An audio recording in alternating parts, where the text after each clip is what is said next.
మీకు పరీక్షలు పెట్టినప్పుడు ఏం ప్రశ్నలు ఇస్తారో ముందే చెప్పరు.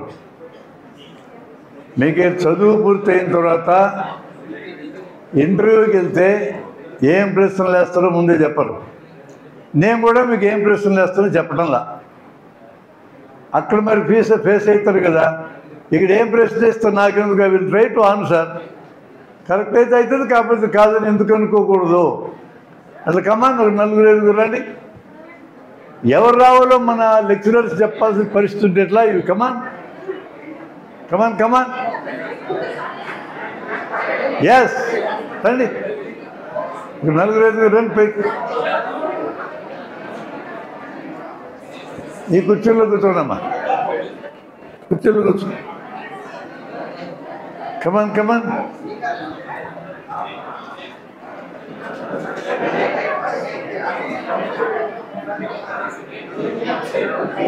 మధ్యలో కూడా ఎవరైనా జాయిన్ కావచ్చు. Let me give a small introduction about what is now happening. ఇక్కడ 3 వచ్చారు కదా, వాళ్ళకి మీకు తేడా ఏంటి? పైకి రండి అని నేను అనగానే వాళ్ళు ఇష్టపూర్వకంగానో బలవంతానో పైకి వచ్చారు, మీరు రాలే. అదే తేడా. ఎప్పుడైనా జీవితంలో ఆపర్చునిటీస్ వస్తే ఇమ్మీడియట్గా సీజ్ చేసుకోవాలి opportunities. If you just wait and see the opportunity will go up, వెళ్ళిపోతుంది. ఇక్కడికి రండి అని అంటే నేను ఏం మాట్లాడిస్తానో మీకు తెలియదు, ఏమన్నా మాట్లాడించుకో నాకెందుకు అనే తత్వం ఉండాలి మీకు. వాళ్ళు ఇక్కడికి పైకి వచ్చినారంటే నేను ఏమడుగుతానో తెలియదు వాళ్ళకి. నేను కాసేపు మాట్లాడితే వాళ్ళతో కాసేపు మాట్లాడిస్తాను. మధ్యలో కూడా మీరు ఇష్టమైతే జాయిన్ కావచ్చు మాతో. నేను ఒకరికి ఒక ప్రశ్న ముందు ఇస్తాను, మీరు ఆలోచించుకుంటున్నాను. ఈ లోపల నేను మాట్లాడుతుంటా. ఇట్లా మేము ఇంతకు ముందు అనుకున్న స్ట్రక్చర్డ్గా ఈ ప్రోగ్రాం జరగదు. మిమ్మల్ని చూసిన తర్వాత నేను మార్చుకున్నాను ఆ పథకాన్ని, కొత్త రకంగా చెప్పాలనుకుంటున్నా. నీకు క్వశ్చన్ ఇస్తా, నువ్వు ఆలోచించుకుంటూ ఉంటే నేను మళ్ళీ పిలిచినప్పుడు జవాబు చెప్పాలి. నీ క్వశ్చన్ ఏంటంటే, ఒక అతను రిషికేశ్ నుంచి వచ్చాడు నా దగ్గరికి. అక్కడ గురువు దగ్గర గొప్ప విద్య నేర్చుకున్నాను నేను. బంగారపు వస్తువుని గొయ్యి తీసి పూడ్చిపెడితే దానికి ఒక మంత్రం వేస్తే తెల్లవారాక అది 2 అవుతుంది అన్నాడు. దీని మీద నువ్వు కామెంట్ చేయాలి, కూర్చో. నీ సబ్జెక్ట్ ఇది. బంగారపు వస్తువుని గొయ్యి తీసి పూడ్చిపెట్టి మంత్రం వేస్తే అది రేపటికి 2 అవుతుంది. ఇది నాకు వచ్చిన సమాచారం. దీన్ని మనం నమ్మొచ్చా నమ్మకూడదా? అమ్మాయి తర్వాత కామెంట్ చేస్తుంది. మీరు కూడా రెడీగా ఉండండి. అమ్మాయి తప్పు చెప్తే మీరు పట్టేసుకోవాలి. ఓకే. నేను ముందు స్టార్టింగ్లో the value of a teacher 2 మాటలు చెప్తా. మా కర్నూలులో, నేను ఉండేది కర్నూలులో, గవర్నమెంట్ జూనియర్ కాలేజ్ అన్న కాలేజ్ ఉంది. చాలా పేరున్న కాలేజీ.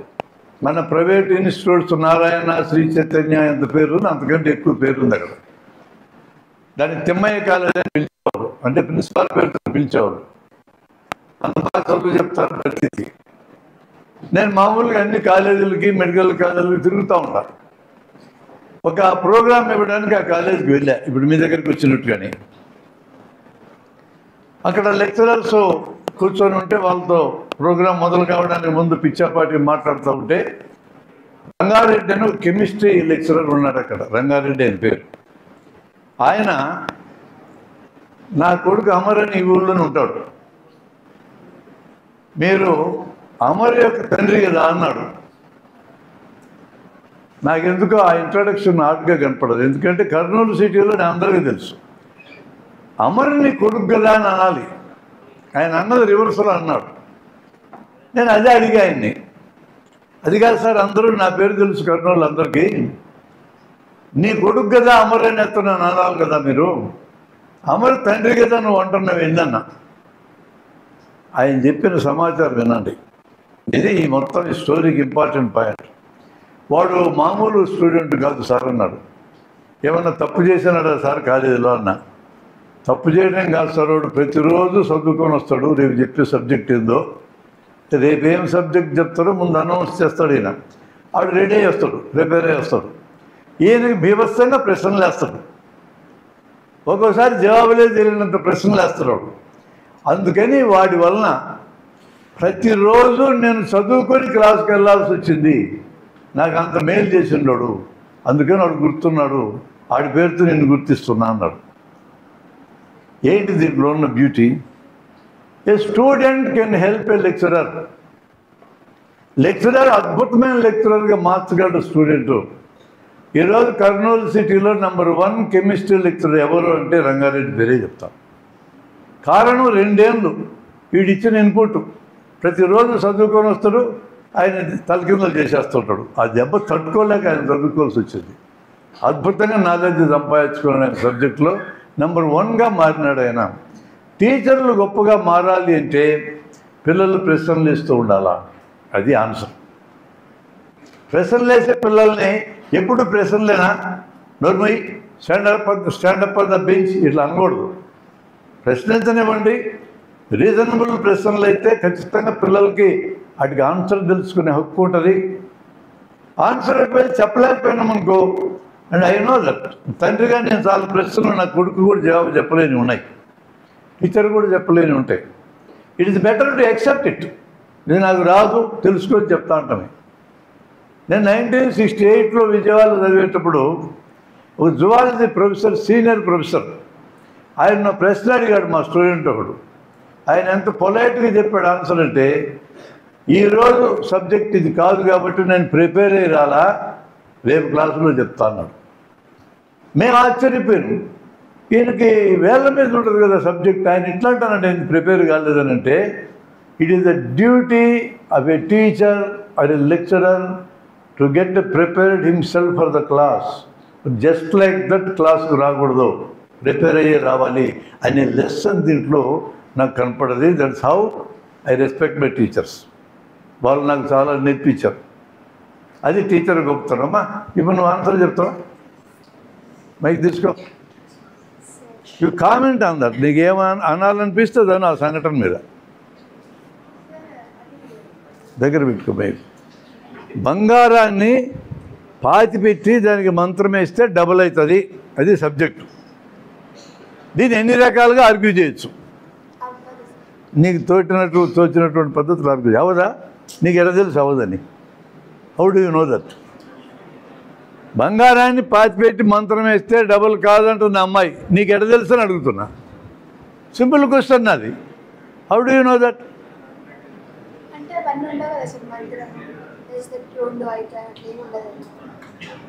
నన్ను అడగకూడదు, నువ్వు జవాబు చెప్పాలా.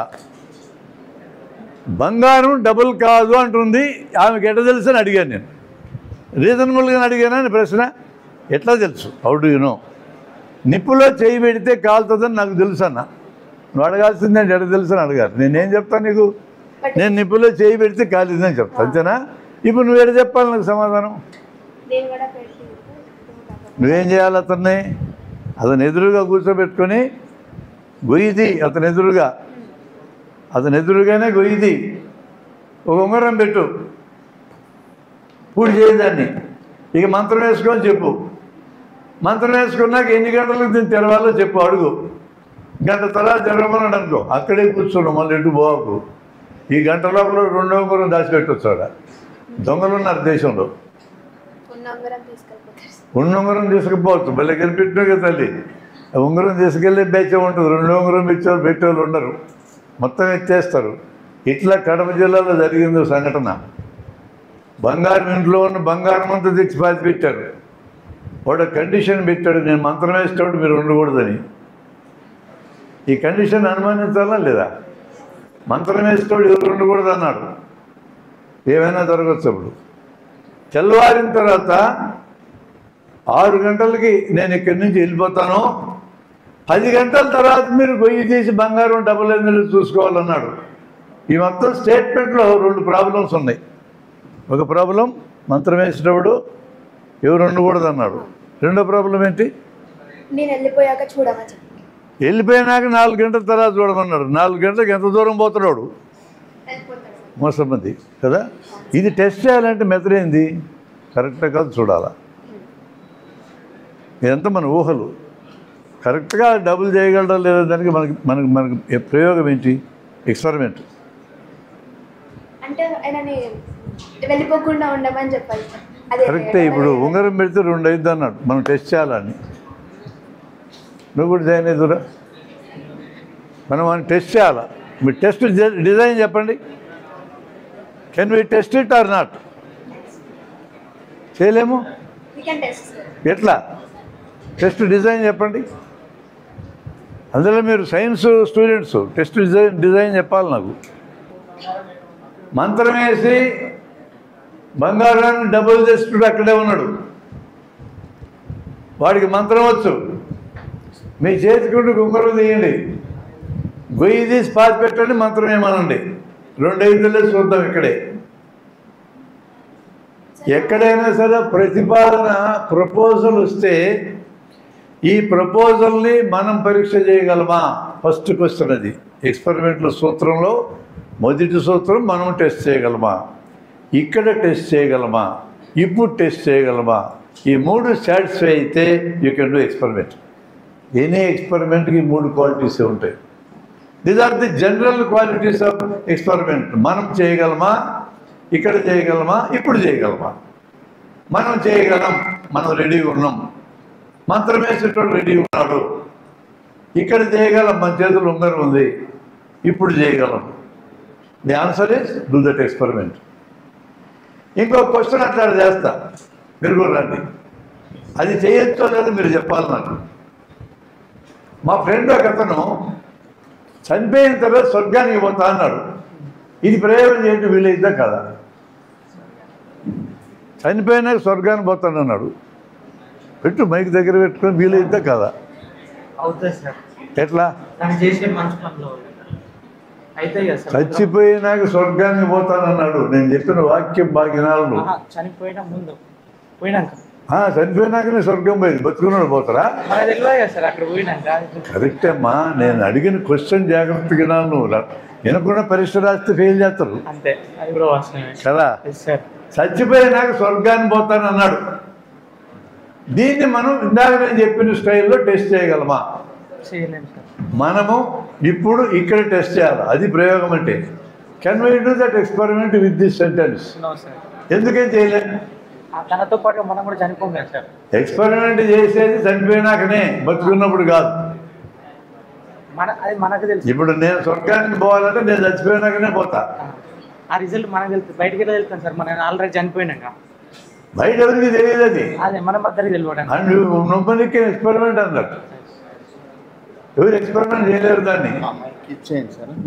చనిపోయిన తర్వాత మాత్రమే స్వర్గానికి పోవడం జరుగుతుంది. అది తేలాలంటే ఏం కావాలి? ముందు చచ్చిపోవాలి. ఇప్పుడు నేను స్వర్గానికి పోతాను అనుకో, నేను పోయి మళ్ళీ తిరిగి రావాలి మీకు చెప్పడానికి. నేను మళ్ళీ తిరిగి వచ్చినా కానీ మీకు చెప్పడానికి కుదరదు. సరే, నేను పోయి వచ్చినా నేను చెప్పా మీకు, నీకెళ్ళి తెలియాలా? నువ్వు కూడా చచ్చిపోవాలి నాతో పాటు. ఇద్దరిని చూసి వచ్చాను, మీ గుంపుకి తెలియాలా? ఎవరు స్వర్గం సంగతి తెలుసుకుని మొత్తం ముందు చచ్చిపోవాలా, స్వర్గాన్ని చూడాలి. ఇంకెవరికి తెలియదు అడిగి తప్ప. దీన్ని ప్రయోగం చేయడం కుదరదు. ఎవడైనా స్వర్గం గురించి నమ్మకం గురించి చెప్తే ఇది ప్రయోగానికి పనికిరాదని చెప్పాలి. నమ్మకం అంతే. కానీ ఇందాక బంగారం అన్నాం, అది ప్రయోగం చేయొచ్చు. బంగారాన్ని ప్రయోగం చేయొచ్చు.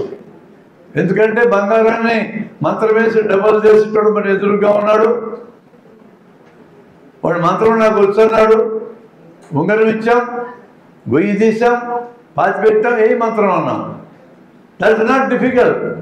స్వర్గాన్ని ప్రయోగం చేయడం డిఫికల్ట్, చేయలేము మనం. కాబట్టి అది నమ్మకం ప్రేమ అంటాం. మన జీవితాల్లో నమ్మకాలు ఉంటాయి, ఫ్యాక్ట్స్ అండ్ ఫిగర్స్ ఉంటాయి, 2 ఉంటాయి. ఫ్యాక్ట్స్ అండ్ ఫిగర్స్ని మనం టెస్ట్ చేయొచ్చు, కానీ నమ్మకాలను టెస్ట్ చేయడం కుదరదు. అట్లాంటి ఒక సంఘటన చెప్తా. ఎన్డీ తివారీ గవర్నర్ గారు మన రాష్ట్రంలో ఇదివరకు ఉన్నారు. మీరు కూడా రాండి, నా దగ్గరే ఉండండి. నేను నిలబడున్నా కదా, మీరు కలిసి నిలబడుతున్నారు. ఓకే. ఎన్డీ తివారీ గారు నాకు గవర్నర్ గారు ఉండేవాడు, గుర్తుందా మీకు? రాష్ట్రానికి పనిచేశాడు, ఉమ్మడి రాష్ట్రం. అప్పుడు అతని దగ్గరికి ఒక కుర్రాడు వచ్చి, నేను తివారి గారి కొడుకుని అన్నాడు. అతనేమో తివారి గారి కొడుకుని అంటాడు, తివారి ఏమో నా కొడుకు గారు అంటాడు. ఇది ఎట్లా చేయాలి మనం? ఈ ప్రయోగం ఎట్లా చేయాలి? వెరీ గుడ్, బ్రహ్మాండంగా చెప్పినారా బాబు మీరు. DNA టెస్టింగ్ చేస్తే తెలిపోద్ది, అంతేనా? ఇప్పుడు మనం దాన్ని మనకు అప్పుడు అప్లై చేసుకున్నాం. మా నాయన మా ఇంట్లోనే ఉంటున్నాడు. ఇతను మీ నాయన అని మా అమ్మ చెప్పింది, మా బంధువులు చెప్పారు. నాకు అనుమానం వచ్చింది, నేను మా నాయన అవునో కాదు నేనంటే తెలుసుకోవాలా. అనుమానం వస్తే DNA ఒకటే మార్గం. అట్లా ఈ ప్రపంచంలో 800 కోట్ల మందికి వాళ్ళ తల్లిదండ్రులు అనుమానం వస్తే అందరికీ DNA టెస్ట్ చేయాలంటే CCM ఏమవుతుంది? హైదరాబాద్లో బతుకుద్దా? కాబట్టి జీవితంలో నమ్మకాలు కూడా కావాలా. నమ్మకాలు లేక నడవదు జీవితం. జీవితంలో నమ్మకాలు కావాలి, కానీ నమ్మకాలు టెస్ట్కి పెడితే ప్రయోగం దగ్గరే తేలుతుంది, నమ్మకం దగ్గర తేలదు. అందుకని నమ్మకాన్ని జాగ్రత్తగా చూడాలి. ఇంకొక క్వశ్చన్ ఇస్తా, ఆలోచిస్తున్నంటే నేను లోపల మాట్లాడుతున్నా, ఓకేనా? ఆ క్వశ్చన్ ఏంటంటే, ఇటు పోతుంది బస్సు పూర్తిగా ఆగకముందే దిగాలనుకున్నాను నేను. నాకు అర్జెంట్ పని ఉండి బస్సు ప్రయాణం ఇటు చేస్తుంది, ఎడమ చేతి పక్క దిగేది. 10 కిలోమీటర్ల వేగం ఉన్నప్పుడు ఎగిరి దూకిన నేను ముఖం బస్సు పోయే పెట్టైనా దూకొచ్చు, రివర్స్ పెట్టైనా దూకొచ్చు, ఎటైనా దూకొచ్చు. నేను బస్సు ముందుకు పోతుంది 10 కిలోమీటర్ల వేగంతో. దూకిన నేను బస్సు పోయే వైపు పడతానా, వెనక వైపుకి పడతానా, అక్కడే నిలబడతానా? ఎంత సింపుల్ క్వశ్చన్. ఎటు పడతా? వెనక్కి పడతా. ఆన్సర్ చెప్పాలి, అందరికి వినపట్టు. వెనక వైపు పడతా. తెలియదే చెప్పచ్చు కూడా, తెలియదు నాకు ఆన్సర్ అని కూడా చెప్పచ్చు. నీదేంటి? వెనక ముందుగా నిలబడచ్చు, స్టడీగా నిలబడచ్చు. వెనక్కి వెనక్కి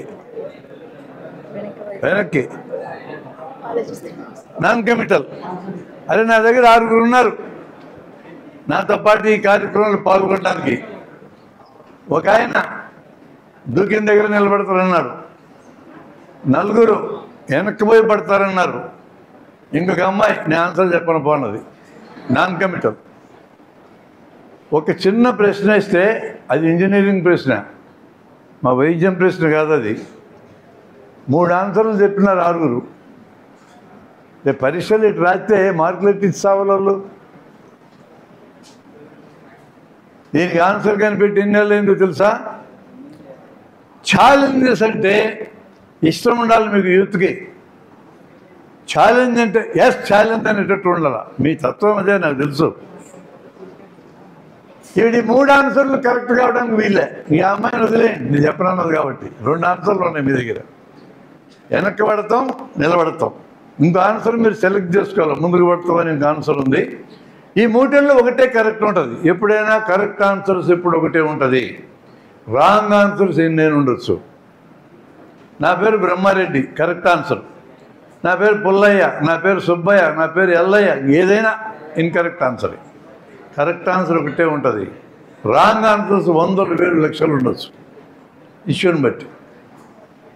ఇప్పుడు మీరు సెలెక్ట్ చేసుకుని 2 తప్పు అయి ఉండొచ్చు, 1 కరెక్ట్ అయి ఉండొచ్చు.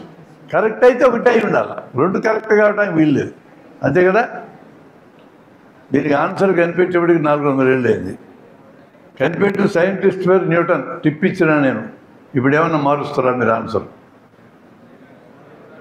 ఆన్సర్ చెప్పినోడు న్యూటన్, 400 ఏళ్ళు అని చెప్పి. నువ్వు ఏం సూత్రం అప్లై చేసుకొని నాకు ఆన్సర్ చెప్పు. ముందుకు పడతాడా, అక్కడే నిలబడతాడా, వెనక్కి పడతాడా? అది క్వశ్చన్, మల్టిపుల్ చాయిస్ క్వశ్చన్.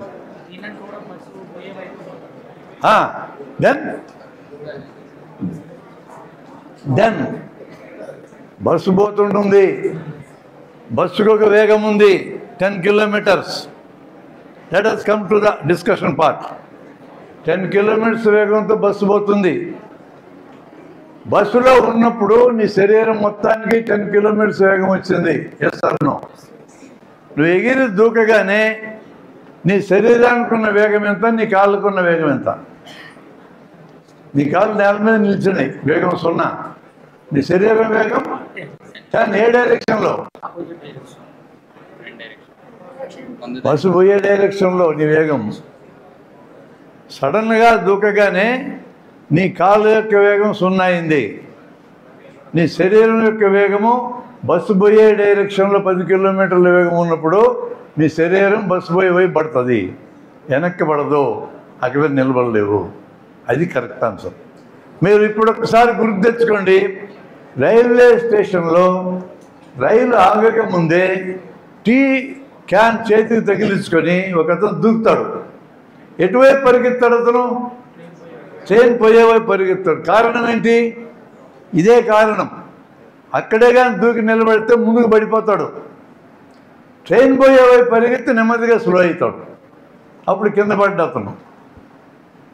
ఇది వెలాసిటీ గురించి F=ma సూత్రం ఎన్ని కనిపెట్టిన Newton. The application of what you have learned in your class. ఇలా ఉంటాయి అప్లికేషన్లు. ఆ అప్లికేషన్లు తెలియకుండా నేర్చుకున్నాం అనుకో, మనం తప్పయ్యే ప్రమాదం ఉంటుంది. అందుకని మీ సబ్జెక్ట్ నేను చెప్పా. ఇంకొకటి అట్లాంటి క్వశ్చన్ ఇచ్చి మిమ్మల్ని కాసేపు కూర్చోబెడతా, ఆ ప్రశ్న మనం చివరి ఆలోచిద్దాం, మీలో పోయి తెలుసుకుని చెప్తా. అన్ని సబ్జెక్టు ఇంట్రడ్యూస్ చేస్తాను ఈరోజు. మీకు ఏది నచ్చితే అది నేను తర్వాత వచ్చినప్పుడు చెప్తా. ఈ సబ్జెక్టులన్నీ మనకు పనికొచ్చేవి కాదు, ఇంట్రొడక్షన్ చెప్పి వదిలేస్తాను. ఈ క్వశ్చన్ ఏంటంటే, రైలు పట్టాల మీద రైలు బండి జారి కింద పట్టుకుని ఎలా పోతుంది? అది క్వశ్చన్. 2 పట్టాలు ఉన్నాయి, దాని మీద రైలు బండి పోతూ ఉంది, ట్రైను. అది జారి ఎందుకు పడదు అనేది క్వశ్చన్. కూర్చోండి మీరు, ప్లీజ్ సిట్ డౌన్ కంఫర్టబుల్లీ. కాసేపు కూర్చోండి, ఇక్కడ కూర్చోండి, ఎదురుగా ఆ మూలకి ఎదురు పోతారు. ఆ క్వశ్చన్ మీరు కూడా ఆలోచించుకోండి. ఈ లోపల నేను కొంచెం ఇతర విషయాలు చెప్తాను. మేము ఒక సబ్జెక్ట్ మొదట అనుకొని ఇక్కడికి వచ్చాం మా సురేష్ గారితో మాట్లాడి.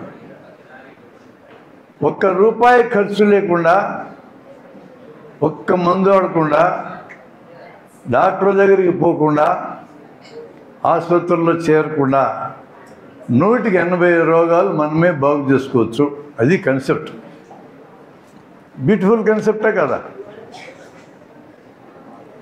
మాకు ఈ వయసులో ఎక్కువ రోగాలు రావు కదా, మాకెందుకు ఇదంతా అనిపిస్తుంది మీకు.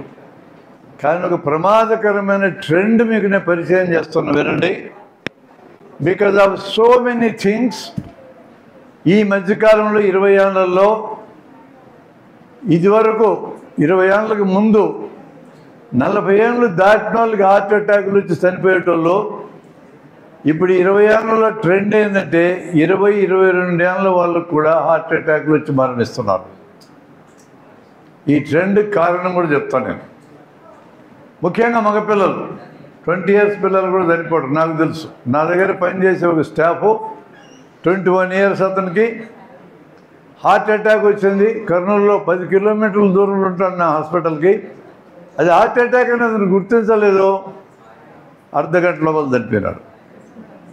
ఆడపిల్లలకి ఆ ప్రమాదం లేదు, ఎందుకంటే ఆడపిల్లలకి 45 ఏళ్ళ వయసు వచ్చేదాకా వాళ్ళ శరీరంలో తయారవుతుండే ఈస్ట్రోజన్ అనే హార్మోన్ వల్ల హార్ట్ అటాక్లు రాకుండా ప్రకృతి సిద్ధంగా రక్షణ ఉంది. కానీ వాళ్ళకి కూడా రిస్క్ ఫ్యాక్టర్స్ వస్తే మాత్రం ఆ ప్రకృతి పరమైన రక్షణ ఉండదు. What are the risk factors for heart attack? నేను వాటిని ఒక్కసారి ఎన్యూమరేట్ చేస్తా. వాటిల్లో మనకి ఏమన్నా ఉన్నాయో వెతుక్కోండి. Risk factor number 1 is smoking. Dangerous risk factor. అది దురలవాటు అని నేను మాట్లాడను, ఎందుకంటే దురలవాటు సదలవాటు నేనేమని చెప్పడానికి. పెద్ద పెద్ద వాళ్ళే తాగుతున్నారు. విన్స్టన్ చర్చిల్ అని బ్రిటిష్ ప్రధాని ఇంతలావు చుట్ట, ఇంత పొడుగు చుట్ట తాగుతున్నాడు, బతికినంతకాలం తాగాడు. కాబట్టి చెడు మంచిగా సమస్య, అది ప్రమాదకరమైన అలవాటు. ఈక్వాలిటీ అనే పేరుతో మగపిల్లలతో పాటు ఆడపిల్లలు కూడా ఈక్వల్గా ఉండాలి కదా అనే పేరుతో మన సినిమాల్లో హీరోయిన్లతో కూడా సిగరెట్లు దాపిస్తున్నారు. అది నువ్వు ఈక్వాలిటీ అంటే మంచి పనుల్లో ఈక్వాలిటీకి పోటీ పడండి, కానీ పరిమాణ పనులకు పోటీ పడతలేదు అనే విషయం సినిమాలు తీసేటోడు పట్టించుకోడు, దర్శకుడు పట్టించుకోడు, మనం కూడా పట్టించుకోవడం మానేసి 4 చేరితే ఫ్రెండ్స్ ఎక్కడన్నా హోటల్ దగ్గర హ్యాంగ్అవుట్లో చేరితే తీసి సిగరెట్ తాగడం, పొగని రింగులు రింగులు రింగులు రింగులు తిప్పదు. అలవాటు. పొగ number 1 dangerous thing. The second dangerous thing is alcohol. ఇప్పుడు ఆల్కహాల్ తాగకపోతే ఎదవల కింద చూస్తున్నారు. ఇదివరకు డిమ్ లైట్లలో బార్లలో తాగేటోళ్ళు, ఇప్పుడు అది పోయింది. పబ్లిక్గా తాగడమే. తాగడం గురించి ఏమి లేదు. సినిమా మొదట్లో ఒక్క వాక్యం ఉంటుంది, మద్యపానం ఆరోగ్యానికి హానికరం, అంతే, క్లోజ్. మొత్తం సినిమా అంతా తాగడమే. ఈ కల్చర్ వచ్చింది. This culture is a dangerous culture for us. మన గురించి నేను మాట్లాడుతున్నా. ఇక మూడవది మత్తు మందులు తినడం. నేను ఇదివరకు మత్తు మందులు యూనివర్సిటీలకి మాత్రమే వచ్చినాయి అనుకునేవని, నా అమాయకత్వం. మన ఈ మధ్య కాకినాడ పోతే మిత్రుడు చెప్తున్నాను, నాకు హై స్కూల్కి కూడా వచ్చినాయి సార్ అన్నాడు ఆయన. హై స్కూల్కి కూడా మత్తు మందులు. ఇది కూడా హార్ట్ అటాక్లకు కారణం. 3 కారణాలు చెప్పిన ప్రధానమైనవి. ఇంకొక 3 ఉన్నాయి జబ్బులవి. షుగర్ జబ్బు, బీపీ జబ్బు, ఈ 2 కనపడవు. They are silent killers. అవి జబ్బు వచ్చిన 5 ఏళ్ల పాటు లెబైల్ స్టేజ్ అంట వాటిని, వస్తుంటుంది పోతుంటుంది. ఆ స్టేజ్లో నువ్వు గుర్తిస్తే you can control the 2 diseases without medicines. Life style modification అనే మెథడ్తో ఈ 2 జబ్బుల్ని పర్మనెంట్గా అరికట్టడం సాధ్యమవుతుంది. అందువలన డౌట్ ఎప్పుడన్నా వస్తే, ఎక్కువగా మూత్ర విసర్జన జరుగుతుంది, ఎక్కువగా ఆకలి అవుతూ ఉంది, మనిషి తగ్గిపోతున్నారు, ఎక్కువగా దప్పికైతా ఉంది, ఇది షుగర్ లక్షణాలు. ఎక్కువ దప్పికి, ఎక్కువ ఆకలి, ఎక్కువ మూత్ర విసర్జన ఉంటే షుగర్ లక్షణాలు. బీపీ లక్షణాలు ఏంటి? అప్పుడప్పుడు తలనొప్పి వస్తుంది వితౌట్ ఎనీ రీజన్. తల తిరగడం రావచ్చు, ఒకసారి పిచ్చుకోపం కారణం లేకుండా వస్తూ ఉంటుంది. ఇట్లాంటివి ఏమన్నా వస్తే ఈ 2లో ఏ లక్షణాలు ఉంటే చెక్ చేసుకోండి, మీకు తెలిసిపోతుంది. అలా తెలిసిపోతే ఇమీడియట్గా మీరు లైఫ్ స్టైల్ మాడిఫికేషన్ అనే మెథడ్ నేను నేర్పించగలను. ఈ మెథడ్ నేర్చుకోవడానికి ఖర్చు ఏం కాదు, అది చేస్తే 2 జబ్బులు పెరగవు. ఇక 3వ సమస్య, ఇక్కడ ఈ హాల్లో ఉన్న వాళ్ళకి చాలామందికి ఆ సమస్య లేదు, కానీ that problem is over weight. అవసరానికి మించి బరువు ఉండడం. మీరు ఎంత ఎత్తుంటారో దాన్ని మీటర్లలోకి మార్చండి. ఫర్ ఎగ్జాంపుల్ 5 అడుగులు 8 అంగుళాలు ఉంటే ఎత్తు 170 సెంటీమీటర్లు అవుతుంది, 1.7 మీటర్స్. మీరు ఎంత బరువు ఉండాలో మీరే క్యాల్కులేట్ చేసుకోవచ్చు. 1.7 × 1.7 × 22.5 ఇది ఒక లెక్క. 1.7 × 1.7 × 25 ఇది ఒక లెక్క. ఈ రేంజ్లో ఉండాలి. దట్ ఈజ్ 68 నుంచి 74 మధ్య ఉండాలి 5 వెయిట్ ఉంటే. అది ఆ రేంజ్. మీరు ఎవరికి వాళ్ళ లెక్కేసుకోండి. Height in metres square into 22.5. 22.5 is minimum weight into 25 is maximum weight. ఇప్పుడు నేను మిమ్మల్ని చూస్తేనే చెప్పగలను ఎక్కువ వెయిట్ ఎవరు ఉన్నారు ఎవరు లేరు, చూసే చెప్పగలను నేను. ఇప్పుడు దాదాపు ఎవరు కూడా ఓవర్ వెయిట్ లేరు, 1-2 ఉన్నారు. వాళ్ళకి తెలుసు నేను ఇది చెప్పగానే వాళ్ళు అర్థం చేసుకున్నారు. వాళ్ళు ఇంటికి వెళ్ళి లెక్కేసుకొని ఎంత బరువు తగ్గాలో చూసుకోండి. బరువు తగ్గడానికి ఈజియెస్ట్ మెథడ్ చెప్తున్నా, you cut off the rice. తెల్లగా తల మెరిసే rice most dangerous. You cut off the rice, నెలకు 3 కిలోలు తగ్గిపోతారు. ఇంకేం చేయక్కర్లా, జస్ట్ రైస్ని కట్ చేయి. రైస్ బదులు నువ్వు ఏమన్నా తినుకో, రైస్ ఉండకూడదు నీ మెనూలు. ఇక మిగతా ఏమున్నా ప్రమాదం లేదు. 3 కిలోలు నెలకు తగ్గుతారు. 10 కిలోలు ఓవర్ వెయిట్ అయితే 3 నెలలు నార్మల్ ఇస్తారు. ఓవర్ వెయిట్ అయితే తన బరువు తనకే బరువుగా అనిపిస్తుంది. 3 జబ్బులు 3 అలవాట్లు నేను చెప్పాను. ఇంక 2 ఉన్నాయి ఇంపార్టెంట్వి. ఒకటి శరీరానికి పని ఉండాలా, ఎక్సర్సైజ్ ఉండాలా. ఎక్సర్సైజ్ లేకుండా sedentary life is most dangerous. It breeds heart attacks. The last అన్నది మోస్ట్ ఇంపార్టెంట్. చివరిది ఏంటంటే టెన్షన్ లేకుండా బతకాలా. అదే కదా అతి కష్టమైంది. అందరికీ టెన్షనే. మీ లెక్చరర్లకు టెన్షను, మీరు ఎట్ట పరీక్షలు రాస్తారని, మీ అమ్మనాన్నలకు టెన్షను, మీరు రేపొద్దున జీవితంలో సెటిల్ అవుతారో కారో అని, ఈ గుంపు మొత్తానికి టెన్షను. మీకు నచ్చినటువంటి అమ్మాయి అబ్బాయి దొరుకుతారో దొరకరు అని. ఒకవేళ ప్రేమిస్తే ఆ ప్రేమించిన వాళ్ళు దొరుకుతారో దొరకరో, దొరకకపోతే వాళ్ళు గొంతులు కోసేది ఎట్లా, యాసిడ్ పోసేది ఎట్లా, అన్నీ ఇష్యూసే. మరి అన్ని టెన్షన్లే. ఇన్ని టెన్షన్ల మధ్య ఒక ఆశ రేఖ ఏంటంటే 2000 సంవత్సరం తర్వాత పుట్టిన చాలామంది టెన్షన్ లేకుండా బతుకుతున్నారు. మీరు అందరూ దాదాపు అదే బేచేమో 2000 సంవత్సరం తర్వాత పుట్టారు. ఇది మిలీనియం గైస్ అంటారు వీళ్ళని. ఏమి కష్టపడాలనా, బతుకుతాం ఎట్లో గట్ట, అది ఆ బ్యాచ్. వారంలో 5 రోజులు పని చేద్దాం, 2 రోజులు బలాదూర్. ఇప్పుడు అమెరికా నుండి వీళ్ళే ఉన్నారు, 5 రోజులే పని చేస్తారు, మిగతా 2 రోజులు వాళ్ళు ఇష్టం తిరుగుతూ ఉంటారు. వారం సంపాదించి మొత్తం మింగేది, మళ్ళీ నెక్స్ట్ వీక్ రెడీ అయ్యేది. అంతగా పని దొరకకపోతే గవర్నమెంట్ పైసలు ఇస్తుంది. ఇది కేరేనాట్ అంటారు దీన్ని. ఇది కరెక్టా కాదా నేను చెప్పడంలా, ఇది నన్ను by business to tell whether it is correct or not. అట్లాంటి జనరేషన్ ఒకటి వచ్చేసింది. ఆ జనరేషన్ అయినా కొంతకాలమైనా సొంతంగా బతకాల్సింది. ఇప్పుడు మా అమ్మ నాన్నలు ఉన్నారు, మమ్మల్ని పోషించారు, మాకంటే 20 ఏళ్ళ ముందు చచ్చిపోయినారు. ఆ టైం మేమే బతకాలి సొంతంగా. లేకపోతే మీ అమ్మ నాన్నలు కూడా మీకంటే ముందు వెళ్ళిపోతారు, అప్పుడు నువ్వే బతకాలి కదా. భయపడమని నేను అంటల్లా, బతకాలి కదా. కాబట్టి మన జీవితాన్ని మనమే మలుచుకోవాలా, దీనికి ఎవరు కర్తలు కాదు. అది నేను ఆలోచించమంటుండేది. ఇన్ దట్ కేస్ మిలీనియం థింకింగ్లో కేరేనాట్గా బతకాలా, టెన్షన్ లేకుండా ఉండాలనేది ఎంత కరెక్టో, అదే సమయంలో మనంతరం మనం బతకాలి ఎవరి మీద ఆధారపడకుండా, అది కూడా అంతే కరెక్ట్.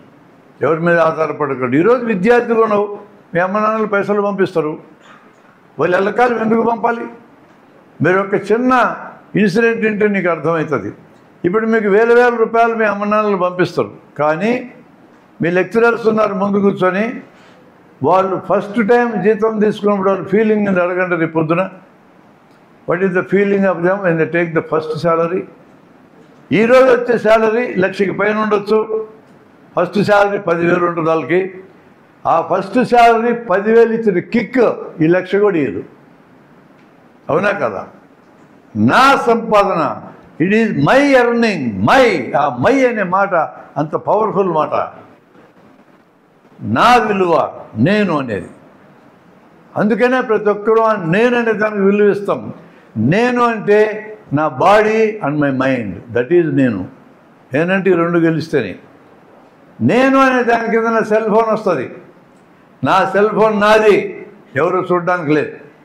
నా పర్సు వస్తుంది, నాది, దాన్ని ఎవడు తీసుకోవడానికి లేదు. నా పర్సనల్ కంప్యూటర్ ఉంటుంది మా ఇంట్లో, నాది, అది ఎవడు ఓపెన్ చేయడానికి లేదు. నా పర్సనల్ డెస్క్ ఉంటుంది అంటారు, lock and key, nobody shall open that. నా ప్రైవసీ అది. Privacy is the most important thing nowadays. It is of tantamount importance లైఫ్లో. ప్రతి ఒక్కరు దాన్ని కోరుకుంటున్నారు. కరెక్ట్, అది నేను దాన్ని తప్పట్టంలా. ఇది ఈరోజు ఎక్కువైంది. మన రాజ్యాంగం ఇచ్చిన సమానత్వం ప్రాతిపదికన నాది, నేను, నా వ్యక్తిత్వం, నా గుర్తింపు అనేది ముందుకొచ్చింది. అది కరెక్టు, మంచిదే. కానీ మనం టెన్షన్ లేకుండా బతకాలా. ఎవడన్నా టెన్షన్ ఎక్కించినా మనం ఎక్కించుకోకూడదు. ఇవి 8 కారణాలు ఇవి రాకుండా ఉండాలంటే. వీటన్నిటి మీద బాహుబలి 2 సినిమాలు చూపించినట్టుగా కట్టప్ప బాహుబలిని ఎందుకు చంపాడు అని రాజమౌళి ఏడాది ప్రచారం చేసి బాహుబలి 2 సినిమాలు చూపించినాడు జనానికి, ₹1 ఖర్చు పెట్టకుండా. నేను కూడా రాజమౌళి నాకు ఆదర్శం. టెన్షన్ లేకుండా బతికేదట్టు ఈసారి వచ్చినట్టు చెప్తా, ఇప్పుడు చెప్పను. ఓకేనా? మళ్ళీ ఇంకోసారి మాట్లాడదాం. ఇప్పుడు మీరేమని చెప్తారా కొంచెం నాకు? రైలు పట్టాలు కదా, రైలు పట్టాల మీద రైలు బండి కింద పడకుండా ఎలా పోతుంది? ఎవరైనా ముందు రావచ్చు, వాళ్ళకి తెలిసింది చెప్పండి. 7 ఉన్నాయి దానికి ఆన్సర్లు. మీరు చెప్తాను. రైలు పట్టాలు 2 ఉన్నాయి, రైలు బండి చక్రాలు ఉన్నాయి, దాని మీదనే పోతుంది, జారి కింద పడదు. ఎందుకని పడదు? కొన్ని వేల కిలోమీటర్లు ఈ దేశంలో ఈ క్షణంలో కూడా నడుస్తూ ఉన్నాయి రైళ్ళు, దారి కింద పట్టడంలా. ప్రపంచవ్యాప్తంగా లక్షల కిలోమీటర్లు నడుస్తూ ఉన్నాయి. ఎందుకు స్లిప్ అయి పడవు? స్లిప్ పడకుండా ఉండడానికి తోడ్పడేది ఏంటి? కమాన్ అండ్ టెల్ మీ. ఫ్రిక్షన్. కూర్చో. నీకు ఆన్సర్ ఉందా నీ దగ్గర ఏదన్నా? ఏమవుతుంది? గ్రిప్ ఉంటుంది వీల్స్ అంటే ఏంది గ్రిప్? ఫ్రిక్షనా ఇంకేదన్నా? వీల్స్ పడకుండా 2 సైడ్స్ ఉంటుంది. ఆ 2 సైడ్స్ ఏంటి? అబ్బాయి చెప్పేది ఇంకో వివరిస్తారా? చక్రాలు కింద పడకుండా ఏదో ఉంటుందంటున్నాడు అబ్బాయి. ఒక ఆయన ఫ్రిక్షన్ చెప్పాడు. రైలు పట్టాల మీద రైలు బండి జారి పడకుండా పోవడానికి కారణాలు ఏంటి? Friction between wheel and track అని చెప్పింది. వాళ్ళిద్దరు చెప్పారు. Any other reasons you want to tell? Can you take a small experiment? ఈ ఊరి నిండా రైళ్ళు ఉన్నాయి కదా. ఎప్పుడన్నా ఒకసారి మీరు ఒక్కసారి ట్రాకు వీలు చూడండి బండి పెట్టేవాడు, మీకు అర్థమవుతుంది. Why I'm telling this is the miserable failure of the education system in India. అది నేను ఇంట్రడ్యూస్ చేయబోతున్నా. 90 ఏళ్ల క్రితం సివి రామన్ ఇక్కడ నివసిస్తున్న సైంటిస్ట్. అతనికి రామన్ ఎఫెక్ట్కి నోబెల్ ప్రైజ్ వచ్చింది. 90 ఏళ్లలో ఇక్కడ నివసిస్తున్న ఇంకొక సైంటిస్ట్కి సైన్సెస్లో ఇంకొక నోబెల్ ప్రైజ్ కూడా రాలేదు. యామే కరెక్టేనా? బోస్టన్ సిటీ అమెరికాలో ఉంది. 8 లక్షలు 9 లక్షల జనాభా. దాని జనాభా 18 యూనివర్సిటీలు ఉన్నాయి. ప్రతి యూనివర్సిటీలో 8 మందికి తక్కువ లేకుండా నోబెల్ లారెట్స్ ఉన్నారు. ఏంది తేడా ఇండియాకి బాస్టన్ సిటీకి? Why Americans have become leaders to this world? Understand? మనం ఎంతసేపు ఉన్నా 2000 ఏళ్ళ నాడు ఉన్న మన భాస్కరుని ఆర్యభట్టుని చెప్పుకుని గొప్పోళ్ళు, నాకు అనుమానం లేదు. ఆ కాలానికి గొప్పోళ్ళు. వాళ్ళని చెప్పుకొని ఈరోజు బతుకుతూ ఉంటే ఎట్లా? ఆ రోజుకి వాళ్ళు గొప్పోళ్ళు. సుశ్రుతుడు, చరకుడు అందరూ గొప్పోళ్ళు. That is history. What is the present? ఈరోజు మరొక సైంటిస్ట్ లేడు నోబెల్ ప్రైజ్ తెచ్చుకున్నాడు ఇక్కడ. That is the miserable failure of our education system. కరెక్ట్గా ఆలోచించడం మనం నేర్పము, ఊహించడం కూడా నేర్పము. మనం నేర్పేది ఏంటి? గ్రహించడం నేర్పిస్తాం, గుర్తుపెట్టుకోవడం నేర్పిస్తాం, పరీక్షలకు ఎక్కడం నేర్పిస్తాం. పరీక్షలకు ఎక్కినాక మర్చిపోవడమే. ఇప్పుడు నాకు ఎంబీబీఎస్ పరీక్ష మళ్ళా పెడితే ఒక్క సబ్జెక్ట్ కూడా పాస్ కాను, సిగ్గు లేకుండా చెప్తున్నా. ముందు నా సంగతి ఎందుకు చెప్పినా, ఇప్పుడు మీకు 10th క్లాస్ పరీక్ష పెడితే మీరు నా టైపే. ఇప్పుడు పెట్టండి 10th క్లాస్ పరీక్ష, మీ అందరికీ పాస్ అయ్యొచ్చున్నారు కదా. రాయలేం, అది మీ తప్పు కాదు. Please understand this. మన సిస్టము గ్రహించడం నేర్పిస్తుంది, గుర్తుపెట్టుకోవడం నేర్పిస్తుంది, పరీక్షలైనాక మర్చిపోవడం నేర్పిస్తుంది. జీవితానికి పనికొచ్చే మనం నేర్చుకోవడంలా, మనకి నేర్పడంలా సిస్టమ్. అలా నేర్పని కారణంగా మనం చదువుకునే ప్రతి సూత్రం వరకు నేర్చుకుంటాం, పరీక్షలు రాస్తాం, బయటకు వెళ్ళిపోతాం. దాని అప్లికేషన్లు ఏంటి అనేది మనం చూడం. ఇందాక నేను చెప్పిన న్యూటన్ సబ్జెక్ట్ కూడా అప్లికేషన్కి సంబంధించింది. ఇప్పుడు నేను మాట్లాడిన వైద్యం కూడా అప్లికేషన్కి సంబంధించింది. వైద్యం అప్లికేషన్ నేను చూపిస్తా చూడండి. 180 రోగాలకు వైద్యం అక్కర్లా. కరోనా జబ్బు ఎంత బీభత్సకరమైన జబ్బు, 2 ఏళ్ళు మన అందరూ నడిపించింది కదా. 1920-21 50 లక్షల మంది ఈ దేశంలో మరణించారు. ప్రభుత్వం తప్పులు లెక్కలు చెప్పి 5 లక్షలు అంటే అబద్ధం ఆడుతూ ఉంది. 50 lakhs. కరోనా పాజిటివ్ అంటే, కోవిడ్ పాజిటివ్ అంటే నీ లోపల క్రిమి ఉన్నట్టే లెక్క. ఆల్ పాజిటివ్స్ 100 అనుకుంటే అందులో 35%, మీరు కూర్చున్నారు కదా, రైట్ లేవద్దు. 35% పాజిటివ్స్ ఒక్క లక్షణం కూడా లేదు. కరోనా లక్షణం లేదు అసలు. వాళ్ళు మందులు వాడాల్సిన అవసరం లేదు. 45% పీపుల్కి కొద్దిగా జలుబు, కొద్దిగా దగ్గు, కొద్దిగా ఆయాసం ఉంది. 5 రోజుల లోపల దానంతా తగ్గిపోయింది. ఎంత? 2 కలిపితే ఎంత అయింది? 35 + 45 80%. బీభత్సకరమైన జబ్బు కోవిడ్ పాజిటివ్, COVID-19 80%కి మందులు అక్కడ లేకుండా బాగైంది. ఇందాక ఇచ్చిన స్టేట్మెంట్కి సరిపోయిందా లేదా? ఇంకా 15% పీపుల్, ఆ 15% పీపుల్ కొంచెం జ్వరం పెరుగుతుంది, కొంచెం ఆయాసం పెరుగుతుంది. కానీ హోమ్ ఐసోలేషన్ లేదా గవర్నమెంట్ వాళ్ళ ఐసోలేషన్తో 14% పీపుల్ బాగైనారు, పెద్దగా మందులు అక్కర్లేకుండా. మరణాలు మన దేశంలో 0.9%, ఆఫ్రికాలో 0.3%. అంటురోగాల్ని జయించిన వెస్ట్ యూరోప్ అండ్ అమెరికా లాంటి చోట్ల కోవిడ్ పాజిటివ్ మరణాలు 5 to 10%. మనకి ఇతర రోగాలు ఉన్నాయి కాబట్టి ఆ రోగాలకు వచ్చిన రెసిస్టెన్స్ కోవిడ్కి కూడా పనిచేసింది, అందుకని బతికినాం.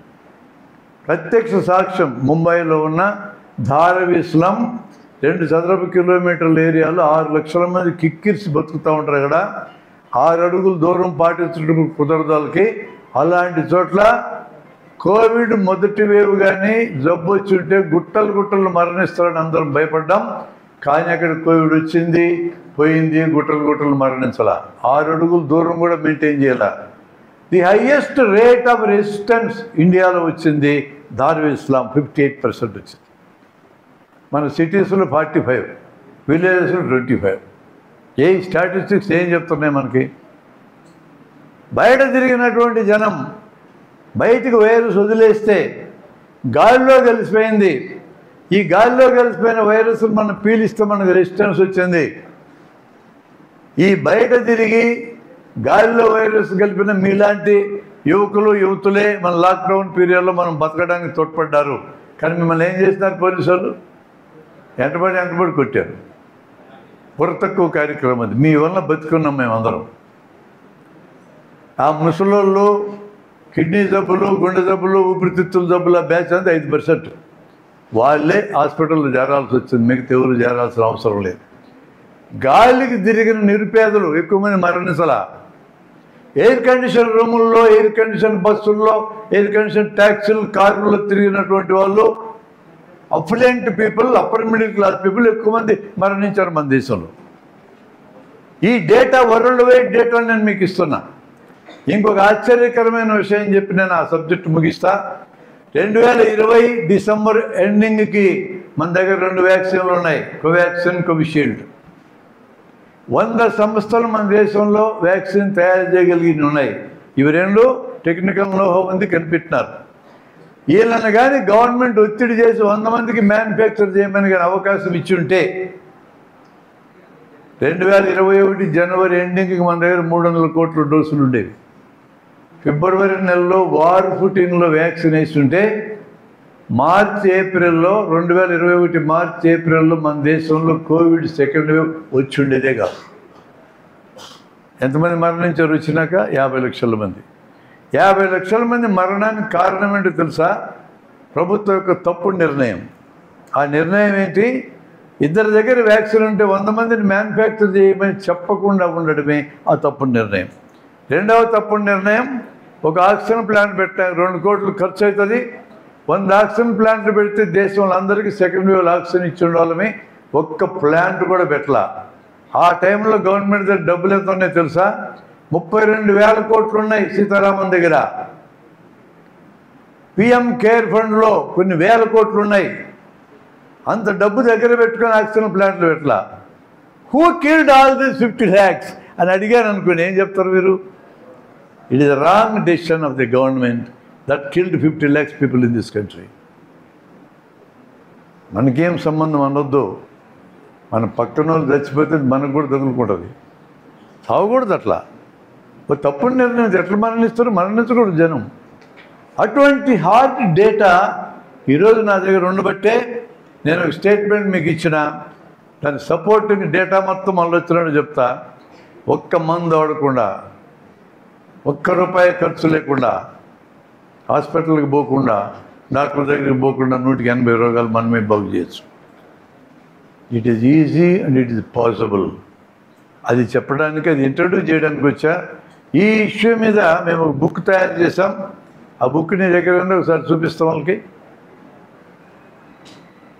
దాని పేరు మీరే వైద్యం చేసుకోవచ్చు. బుక్ పేరు అది. మీరే చేసుకోవచ్చు వైద్యం. మీకు ఎవరికైనా బుక్ మీద ఇంట్రెస్ట్ ఉంటే దాని ఫేస్ వాల్యూ 200 ఉంటుంది. మన సురేష్ గారికి మీరు చెప్తే, లేదా మన ప్రిన్సిపాల్ గారికి చెప్తే మీకు సగం ఖర్చుకు, మాకు పడ్డ ఖర్చుకు మీకు ఇచ్చేస్తాం. అంత అద్భుతమైన మెటీరియల్ దాంట్లో మేము కలెక్ట్ చేసి పెట్టినాం. ఓకే, అక్కడికి దాపేద్దాం.